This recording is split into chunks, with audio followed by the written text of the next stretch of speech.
We're now 2 weeks into a 60-day negotiation period between the US and Iran. So what has been achieved? The latest round of talks ended in Qatar with both sides refusing to meet face-to-face. There are still major differences over key terms in the ceasefire: Iran's frozen assets, the Strait of Hormuz, and Israel's war on Lebanon. We hit them very hard for 3 nights, as you know, but we're getting along very well. So I call it the denuclearization, and it's all taking place, it's all going well.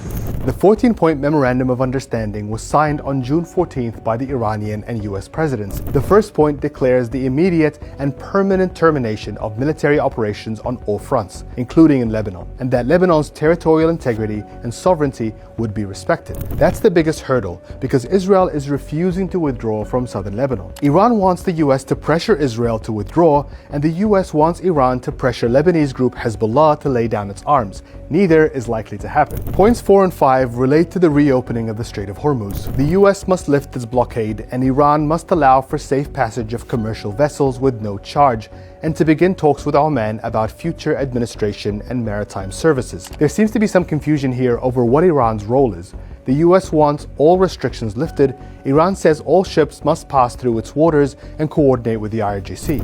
هر گونه دخالت در این امر، هر گونه تلاش برای اتخاذ ترتیبات جدید یا جداگانه نسبت به آنچه که توسط جمهوری اسلامی ایران در جریان هست تنها منجر به پیچیده‌تر شدن اوضاع. On Friday night, Iran attacked 2 cargo vessels it says were using an unauthorized route to cross the strait. That led to 2 days of US airstrikes on Iranian targets, to which Iran responded by launching drones at US bases in Kuwait and Bahrain. Then on Wednesday, another tanker got stuck in shallow waters while trying to pass along Oman's coast, leading to another warning from the IRGC. Point 11 requires the US to make fully available for use the frozen or restricted funds and assets belonging to Iran. It's estimated that amounts to more than $100 billion, but both sides have agreed to a smaller pot of $12 billion to be released in 2 tranches.